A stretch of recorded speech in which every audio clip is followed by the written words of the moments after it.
오늘 말씀은 순교의 이유라고 하는 제목으로 우리 말씀 나누겠습니다. 자, 예수님이 제자들과 함께 지금 갈릴리 지역 가운데로 지나가셨습니다. 이 갈릴리 지역이라고 하는 이곳은 예수님이 그동안 주로 활동하던 곳이었죠.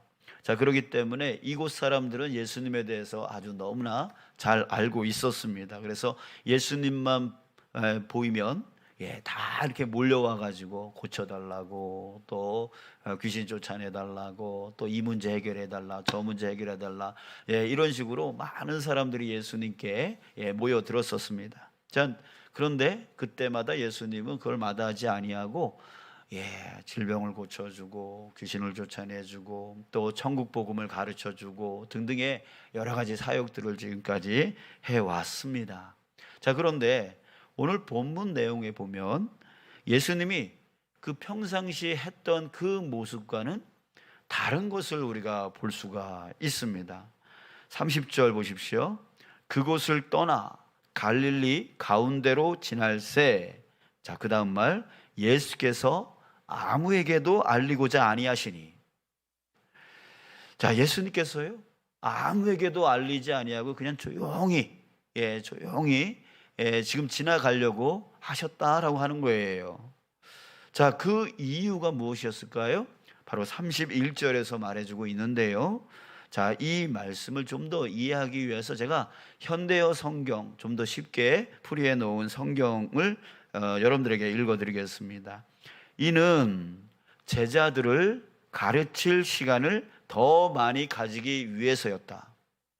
예수께서는 인자는 배신당하여 죽었다가 사흘 만에야 다시 살아날 것이다 라는 말씀을 전하시고자 하였던 것이다.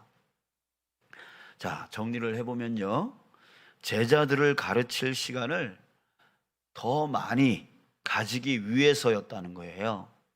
그리고 그 가르치려는 내용은 무엇이었냐면 바로 인자, 바로 예수님 자신이죠. 예수님 자신이 지금 배신당하여서 죽었다가 사흘 만에 다시금 살아날 것, 그것에 대해서, 즉 다시 말하면 예수님이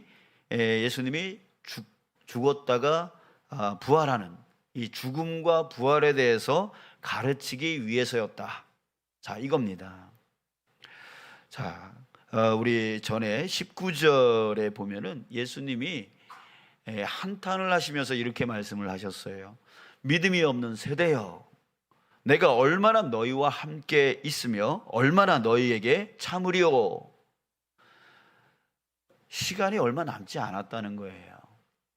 예수님의 십자가 죽음이 곧 다가온다라고 하는 거죠. 자, 그런데 지금 제자들은 어떤 상황입니까? 지금 믿음이 아직 너무나 부족한 상황이었어요. 부족한 상태였어요. 자, 그래서 예수님은 그동안 일상적으로 해왔던 그 사역을 내려놓고 제자들에게만 집중을 하셨습니다. 그리고 그 제자들에게 예수님의 그 죽음과 부활, 그것을 가르치는 일에 집중을 하셨던 거예요. 사랑하는 여러분, 예수님이 이렇게 하신 이유가 무엇이었을까요? 여러분, 예수님의 제자라면 반드시 알아야 된다는 거예요. 무엇을요? 예수님의 죽음, 예수님의 부활. 예수님의 제자라면 반드시 이 예수님의 죽음과 부활을, 그 의미를 알아야 된다라고 하는 거예요. 그렇기 때문에 예수님이 지금까지 해왔던 모든 사역을 다 내려놓고 그 제자들에게 그 자신의 죽음과 부활을 자세히 가르치려고, 지금 그 일을 하려고 다른 사람들 모르게 지나가려고 했다라고 하는 것이죠.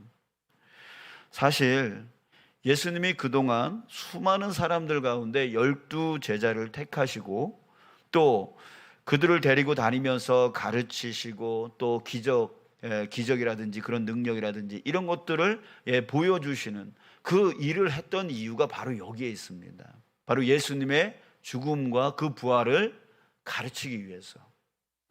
한 가지 목적이 거기에 있었던 거예요. 예수님이 그 제자들을 데리고 다녔던 이유가 바로 거기에 있었던 거예요. 자, 사랑하는 여러분, 이것이요 바로 우리가 예수님을 믿는 이유입니다. 저와 여러분들이 예수님을 믿는 이유가 바로 이거예요. 세상 사람들이 적당히 남을 속여가면서 자기 이익을 취하고 또 자기 하고 싶은 대로, 자기 먹고 싶은 대로, 자기 마시고 싶은 대로, 자기 누리고 싶은 대로 그렇게 누려 살아가고 또 남들보다 높은 자리 차지해서 떵떵거리며 갑질하면서 살고 싶은 그런 삶을 살고 있을 때에 우리 주님의 성도들은 어떻게 살아가라고 말을 하고 있습니까? 하나님의 공의, 하나님의 정의, 그리고 하나님의 그 사랑을 다른 사람들에게 실천하고 또 낮은 자리로 내려가서 섬기는 그런 일을 하라고 계속해서 성경 말씀에서 우리에게 가르치고 그런 삶을 살라고 말하고 있지 않습니까? 그 이유가 뭐예요? 바로 여기 있는 거예요. 바로 예수님의 죽음과 예수님의 부활. 이것 때문이라는 거예요. 수많은 목회자들, 또 수많은 선교사님들, 그리고 목사, 선교사가 되지 않더라도 평신도로서 헌신하여 그 세계의 오지로 나가셔서 선교하시는 많은 평신도 사역자들도 많습니다. 자, 그런데요, 이들 보면은 정말 공부를 많이 하신 분들이에요. 뭐 석사학위가 몇 개 갖고 계시고 또 박사학위도 갖고 계시고 또 많은 선교사님들은 의사 자격증이라든지 교수 자격증이라든지 이런 학벌이 굉장히 높으신 분들이 정말 그 모든 그것만 갖고 있으면 우리나라에서 그냥 넉넉하게 살 수 있는 그런 분들임에도 불구하고 많은 목회자들, 많은 선교사님들, 그리고 그 평신도 사역자들 정말 그 학벌 갖고 살면은 남들보다 떵떵거리며 살 수 있는 그런 환경을 누릴 수 있음에도 불구하고 그 다 내려놓고 그 오지로 가고 또 목회 현장으로 가고 선교 현장으로 가서 그렇게 남들을 섬기면서 그렇게 하고 있는 이유가 뭐예요? 그 이유가 바로 여기에 있는 거예요. 예수님의 죽음과 예수님의 이 부활, 이것에 대한 의미를 깨달으니까, 이 의미가 너무나 중요한 거니까 자신의 모든 안락한 삶을 내려놓고 자신의 모든 능력이 있음에도 불구하고 그 모든 것을 다 내려놓고 헌신의 자리로 나아갔던 거예요. 여러분, 그런데 여러분, 사실 믿는다고 하면서 무관심하려고 하고 또 알려 하지 않는 것, 그것이 바로 또한 이것입니다. 예수님의 죽음, 예수님의 부활, 이것에 대해서 우리는 자꾸만 믿는다고 하면서도 이것에 무관심하고 가르치려고 하면 안 배우려고 해요. 자, 왜 그럴까요? 32절을 보세요. 예수님은 그토록 가르치시려고 하지만 제자들은 어떻습니까? 그러나 제자들은 이 말씀을 깨닫지 못하고 묻기도 두려워하더라. 그들은 깨닫지 못했어요. 그리고 묻기를 두려워했어요. 회피했어요. 자, 왜 그럴까요? 이 제자들은 그동안 예수님의 그 큰 능력을 보아왔어요. 그러니까 예수님의 제자라고 하니까 사람들이 추앙을 해주는 거예요. 와, 저런 능력 있는 예수님의 제자구나, 이런 추앙을 받았을 거예요. 그리고 가장 가까운 곳에서 예수님이 일으키는 그 기적을 본다라고 하는 것은 상당히 쾌감 있는, 또 자랑할 만한 그런 일이었을 겁니다. 자, 게다가 그들은 예수님께 기대하는 것이 있었어요. 그 기대가 뭐였냐면 바로 예수님이 그 이스라엘이 로마 제국으로부터 이스라엘을 독립시켜서 부강한 나라로 만들 왕이라고 생각을 했어요. 그러니까 왕이 되면 그 제자들은 뭐가 될 수 있는 거예요? 높은 자리 한 자리 차지할 수 있는 거잖아요. 이런 것들을 기대하고 있었단 말이죠. 여러분들, 오늘 본문 다음 내용을 보면은 예수님의 그 제자들이 무슨 일을 하고 있냐면 서로 누가 크냐, 서로 싸우고 있었어요. 나중에 예수님이 영광 중에 나아가면 내가 가장 높은 자리로 올라갈 거야 라고 하면서 요한과 야고보가 그렇게 예수님께 요구를 하고, 다른 제자들도 네가 무슨 뭐 그렇게 해야 되냐 하면서 서로 싸웠단 말이에요. 그러니까 지금 이 사람들이요, 예수님의 죽음과 부활에 대해서 전혀 깨닫지를 못하고 그거를 자꾸만 회피하면서 알려고 하지도 않고, 그러면서 자기가 예수님이 왕이 되어지면 내가 가장 높은 자리에 한 자리 할 거야 라고 하면서 서로 싸우고 다투고 있단 말이죠. 자, 여러분, 그러니까 지금 이 제자들에게 있어서 예수님이 죽는다라고 하는 이 말은 정말 두려운 일일 수밖에 없는 거예요. 왜요? 그동안 누려왔던 거, 그리고 그동안 기대해 왔던 거, 그 모든 것이 다 무너지는 일이잖아요. 예수님이 죽는다면. 그러니까 자꾸만 회피하는 거죠. 그럴 리는 없습니다 막 이러는 거잖아요. 이러고 있는 거죠. 자, 여러분, 예수님의 죽음과 부활을 알지 못하면 신앙을 단지 뭐라고 생각합니까? 바로 자기 복을 위한 도구라고 생각하면서 살아가게 되어지는 거예요. 신앙을 단지 자기 복을 구하기 위한 방법, 이렇게 생각을 하는 거죠. 여러분, 우리도 그렇지 않습니까? 우리의 기도의 대부분은 어떤 기도입니까? 사실 따지고 보면 나의 복을 위한 기도이잖아요. 나 건강케 해달라고, 나 이거 해달라고, 저거 해달라고. 누구를 위해서요? 하나님을 위해서요? 예수님을 위해서요? 아니요. 그 기도의 내용을 보면 다 나를 위해서예요. 나를 위한 기도가 많다고요. 그러니까 예수님의 죽음과 부활을 더 잘 이해해달라고, 그 삶을 내가 쫓아가게 해달라고, 아무리 고난스럽고 아무리 힘들더라도 내가 그 예수님의 그 죽음의 길, 그 십자가의 길을 온전히 따라가게 해달라고, 이런 기도 하시는 분들도 있겠죠. 그러나 많은 분들이 이런 기도보다는 그저 나 편하게 해달라고, 나 좋게 해달라고, 나 건강케 해달라고, 이런 기도가 더 많지 않습니까? 단지 우리 1년 중에 고난주간서부터 부활주일까지 그때만 예수님의 죽음과 부활에 대해서 생각을 하다가도 나머지 기간 동안에는 전혀 그것에 대해서 무관심하고 내가 그 삶을 쫓아가려고 하는 그런 노력, 그런 기도, 우리가 사라져 있을 때가 너무나 많습니다. 자, 사랑하는 여러분, 저와 여러분들은 누구입니까? 예수님의 택함을 받은 예수님의 제자인 것입니다. 지금 우리가 예수님을 믿는다라고 하는 것은 예수님의 제자가 되었다라는 뜻이에요. 그렇기 때문에 우리는 이것을 반드시 알아야 돼요. 예수님의 죽음이 나와 무슨 관계에 있는지, 예수님의 부활이 나와 무슨 관계가 있는지, 이것을 반드시 우리는 알고 깨달아야 돼요. 그리고 그것을 믿는 믿음, 그 믿음이 진짜 믿음인 거예요. 자, 이것을 모르면 어떤 신앙을 갖는다고요? 단지 세상의 복을 쫓아가는 그런 신앙이 되어질 수밖에 없어요. 만약 세상 사람들이 얻고자 하는 복을 우리가 지금 이 예수님을 믿으면서 얻고자 한다면 여러분들 굳이 예수님을 믿을 필요가 있을까요? 지금 예수님 안 믿어도 세상 사람들 중에 정말 복 많이 받고, 저 세상 사람들이 원하는 그 복을 많이 받고 살아가는 사람들 많지 않습니까? 예수님 안 믿어도 그런 복 받잖아요. 그러니까 굳이 예수님을 믿지 않아도 그냥 열심히 일하고 열심히 공부해서 또 능력 많이 키워서 살면 그런 거 얻을 수 있는 거잖아요. 그리고 적당히 사기도 치면서 내 유익을 위해서 살면 되는 거 아니에요? 그러면 부와 명예, 권세 누릴 수 있는 거 아니에요?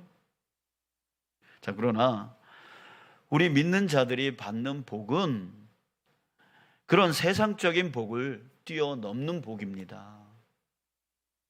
세상의 복과 비교할 수 없는 세상의 복들은 결국 죽으면 아무것도 가져가지 못하는 그런 것들이잖아요.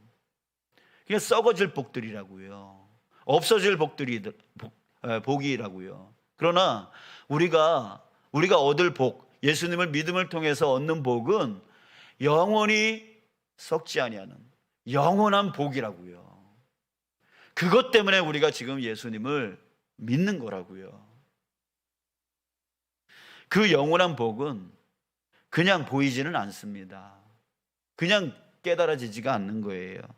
나 자신이 이 예수님의 죽음, 이 예수님의 부활, 이것이 나에게 어떤 의미인가가 진정으로 깨달아질 때, 그때 그 영원한 복이 보여지는 거예요. 그때 우리는 이렇게 말할 수 있을 거예요. 아, 이래서 예수님을 믿는 거구나. 예, 이런 깨달음이 있게 되어지는 거죠. 그것을 깨달을 때 믿음을 위해서, 그 믿음을 지키기 위해서 아파도 다리를 못 써도 기어 나오는 거예요. 기어서라도 나오는 거예요. 그 믿음 붙들려고요. 그 믿음 붙들려고. 그 목숨까지 아끼지 않는 그 삶을 살게 되어지는 거예요. 예수님의 죽음과 예수님의 부활이 나에게 어떤 의미인가를 진정으로 깨달으면 그 믿음 붙들려고 어떻게라도 주님 앞으로 나오게 되어지는 거예요. 여러분 이해되십니까? 사도 바울, 그 사도 바울의 삶을 보면 정말 목숨 걸고 사는 삶 아니었습니까? 목숨 걸고 주님의 복음을 증거하며 살았어요. 평생을요. 그리고 그 평생 마지막에 또 단두대에서 모가지가 잘려서 죽었단 말이에요. 어떤 영광, 어떤 부, 어떤 명예, 그것을 위해서는 절대로 그런 삶을 살 수가 없는 거죠. 세상 사람들은 그런 걸 보면서 저 사람 실패한 사람이다. 아유, 그렇게 유난히도 예수님 믿으면서 그 유난하게도 그렇게 살더니 결국은 모가지 잘려서 저렇게 죽네. 여러분, 그 죽음이 세상 사람들에게는 개 죽음처럼 보일 수 있지만 여러분, 그렇지 않다는 거죠. 베드로와 그 나머지 제자들도 결국은 순교했어요. 또 수많은 성도들, 사자밥이 되고 길거리에 횃불이, 예수 믿다가 그게 들통나서 붙들리면 원형 경기장에서 사자밥이 되어졌잖아요. 그리고 사자밥이 되지 않은 사람들은 어떻게 되는 줄 아세요? 길거리에 이제 가로등처럼 횃불을 밤에 횃불을 틀어놓는데 거기다 꼬챙이에다가 사람, 그 예수 믿는 사람들 꽂아놓고 거기다 불 붙여가지고 그렇게 밤에 가로등으로 썼단 말이에요. 그런데 사자밥이 되더라도, 그런 횃불이 되더라도, 그럼에도 불구하고 예수님을 부인하라고 아무리 그렇게 외쳐도 그들은 예수님을 부인하지를 않았어요. 그냥 순교를 택했어요. 죽음을 택했어요. 자, 왜 그럴까요? 어떻게 그렇게 살죠? 이게 바로 예수님의 죽음과 그 부활을 깨달은 사람들의 삶이라고요. 그걸 깨달으니까 나는 예수 믿지 않으면 안 된다. 이것이 목숨보다, 생명보다 더 중요하게 여겨졌던 것이죠. 우리나라에도 수많은 순교자들이 있었습니다. 그들도 일신의 안락한 삶을 포기하고 어려운 삶을 택했죠. 자기 눈앞에서 자기 자식들이 죽임을 당해요. 자기 아내가 죽임을 당해요. 그럼에도 불구하고 예수님을 부인하지 않았단 말이에요. 참 미쳤죠. 세상 사람들이 볼 때는 참 미친 삶이죠. 그러나 이것이 바로 예수님의 죽음이, 예수님의 부활이 나에게 어떤 의미인가라고 하는 것을 분명하게 깨달은 자의 삶이었다는 얘기죠. 사랑하는 여러분, 우리 함께 구하기를 원합니다. 우리의 편함과 안락, 세상적인 복을 위해서 강구하는 것을 이제 뛰어넘었으면 좋겠어요.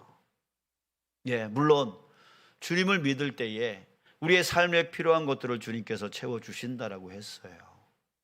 그렇기 때문에 우리의 필요한 것을 주님께 구하는 것은 당연한 일이에요. 잘못된 게 아니에요. 그러나 우리가 거기서 멈추면 안 된다는 거예요. 우리의 이 믿음은, 우리의 이 신앙은 거기서 멈추면 안 되는 거예요. 그것을 뛰어넘는 신앙으로 나아갈 수 있어야 돼요. 바로 예수님의 죽음을 알게 해달라고, 예수님의 부활을 알게 해달라고, 그래서 예수님의 그 삶을 나도 쫓아나가는 그 삶이 되어지게 해달라고, 그래서 마지막 때 예수님이 재림하시는 그날에 영광 중에 오시는 주님을 내가 맞이할 수 있는 그런 자 되어지게 해달라고, 여러분 그런 신앙까지 우리가 나아가야 된다라고 하는 거예요. 사랑하는 여러분, 우리의 이 믿음이 세상적인 복에 멈추지 않기를 주님의 이름으로 축복합니다. 주님께 우리 기도해요.